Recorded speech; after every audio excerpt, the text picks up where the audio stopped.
my name is Rachel and I'm here today to talk about the books I want to read for Nonfiction November this year. Nonfiction November is a month-long readathon where you try and read some nonfiction, not necessarily exclusively nonfiction, but introducing more nonfiction into your reading than you usually would. So I've took part in this for 2 years, I think, and I always read at least one extra nonfiction book. I think last year I read about 3, which was really good for me. I have been quite intimidated by nonfiction. I'm not going to understand this. This is too complicated. I've found to just be silly because I have read quite a lot of nonfiction now and I have no problem understanding it. So I don't know why I'm so down on myself all the time. And it's one of the reasons that I really like Nonfiction November, because it kind of pushes you to read it even though it is a bit out of your comfort zone. So super excited for that. This is hosted by abookolive, so I will link her channel down below. There might be a Goodreads group for it. If there is, I will also link that. But yeah, I'm going to get straight into my TBR because I've picked quite a few books here. I don't think I'm going to read them all, but it might be a case of me like dipping in and out of a few of them. It looks like a lot, but I feel like it's actually not that much. I don't know, we'll see. The first one I'm going to mention though aren't for any of the prompts. So there are 4 prompts which are just words that you can interpret however you want. I will talk about them in a minute, and the other books that I have are for that, but the first 2 are just books that I've been currently reading for a while and I want to continue with and just like knock off my TBR sort of thing. So the first one is Another Day in the Death of America by Younge. I'm really far through this, and it's one of those books where it aggravates me so much to read it because I get really annoyed by gun ownership and I don't really understand it, mainly because I'm English. We don't have guns over here, so it doesn't make sense to me, but it's because my culture's different. This is basically Younge took a day and he analysed all of the deaths that happened related to gun crime on that day. One of the things is, obviously, he needed to make this book a manageable amount, so he kept it to children. So even though it's 24 hours, 8 states, 10 young lives lost to gun violence, that seems like a lot. But if you think about it, like, he's only counting children. He also says in the introduction he doesn't count anyone who got shot on that day but died the next day. He doesn't count anyone who dies through suicide, so taking their own life with a gun. Honestly, like, it's even more than this. Like, it's insane. It just makes you feel a lot and it is very thought-provoking. So that's why it's very hard to read. And I remember the last time that I read a chapter, I literally put it down like, I need to not read this for a little while. I do want to continue with this and I'm hopefully going to finish it during this nonfiction November. I've only got 3 chapters left actually. So yeah, hopefully going to be finishing that one. And then I have the Bookshop book by Campbell, which I've been reading for about 6 months maybe, but I basically just dip in and out of it. It's actually one of the best books for if I'm in any kind of reading slump and don't fancy reading, because it just like reignites my feelings for reading, because it's a very cute book. She goes around different bookshops in the world and talks about them and it's just very sweet. Kind of keep this for when I'm not in a good mood and I can't find anything I want to read, because this is actually always the perfect kind of book for me. I'm gonna just keep dipping in and out of this. I don't necessarily know that I'm gonna finish it, but yeah, we'll see. So like I said, the prompts are just one word and you can interpret it however you want to interpret it, which is nice because then you can kind of pick up whatever you want and still feel like you're fulfilling challenges and like getting a gold star, you know? The first word is design. So I'm gonna be interpreting this as something that is beautiful, something that is designed very well, something like in that kind of a vein.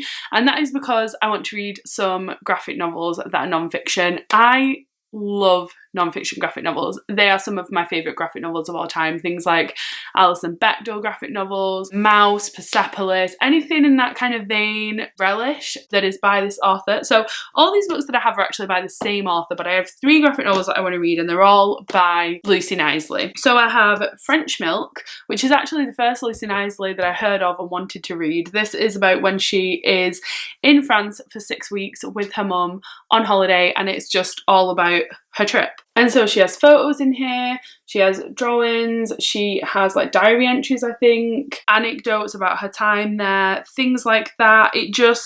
I will love this. Paris is my favourite place on earth. I absolutely love it. It's so like artistic and just exactly what I want and what I love on holiday. So this is the book that I think I'm going to absolutely adore during Nonfiction November, and I've just been waiting to read it for ages. So super excited to have this. And then I have two of Lucy Nice's other books, and they are Something New, Tales from a Makeshift Bride, and Kid Gloves, 9 Months of Careful Chaos. So obviously these are from when she got married and when she started having children. Yeah, like I said, I love a non-fiction graphic novel. I think they're amazing, and I'm hoping to just like take a Sunday when I'm not working, sit in my little reading chair that's in my room and just read these one after the other with a lot of tea, and that sounds like the most perfect day ever. So yeah, that's for design. They're what I'm going to be picking up. Very excited for those. The next prompt is sport, and for this one I'm actually really excited for this. So I bought this, I think I bought it like 2 months ago or something, and it's called Eat, Sweat, Play, How Sport Can Change Our Lives. So I read What I Talk About When I Talk About Running by Haruki Murakami, and I absolutely adored it, and I found it very motivating in the way that craft books about writing motivate me. Reading that motivated me to go out running at the times when I was like, oh, I don't know if I want to go running today, and I'd go and I'd have a really great time. So I really enjoyed reading that book and I found it very helpful, and so that's why I picked this one up. This one is all about women and sport, and I think it concentrates on our culture to do with women in sport, like how sport is taught in schools, things of like women's football, girls can't climb trees. Like, I think it's that kind of a vein, and it just sounds absolutely fascinating. So I've been excited for this for quite a while, was really happy I picked it up. And so when I watched abookolive's video and she was talking about the prompts and she said sport, this literally just jumped into my mind, and I was like, I will read nothing but that book.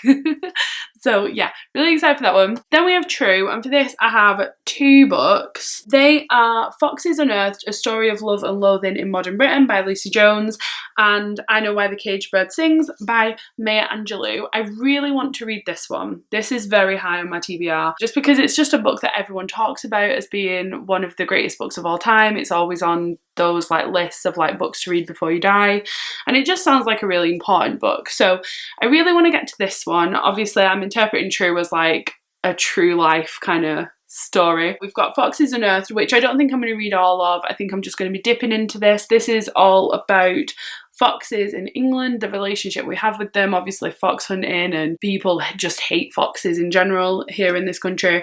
So it's all about how they're viewed and all that sort of stuff. How they're seen in fables, how they're seen as pests, how they're seen as wild animals. It just sounds really interesting and something that I think I will really enjoy.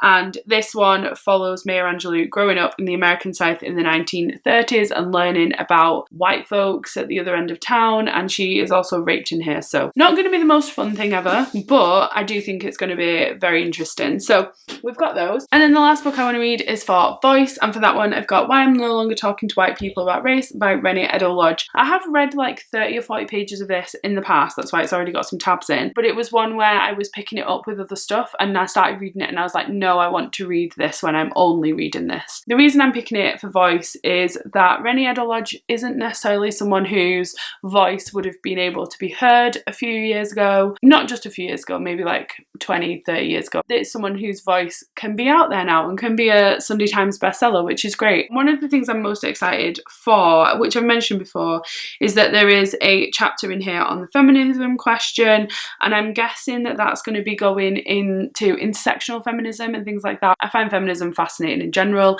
I haven't put any feminism on this list because I had Eat, Sweat, Play, and that sounds like it's going to come at a very feminist kind of angle. I do have a hell of a lot of feminism books, so there is a chance that they'll get added to the TBR over the next few days because I know what I'm like. But for now, that is everything that's on my TBR. The only other thing that I might read is Oranges Are Not the Only Fruit by Jeanette Winterson, because I have that on Audible and I've not read it yet, and I always pick up audiobooks, so there is a chance that I'll probably pick that one up as well, but I've not like picked it for a challenge or anything like that. These are all the books I'm hoping to read for Nonfiction November. If you've read any of them and want to talk to me about them, please do in the comments down below.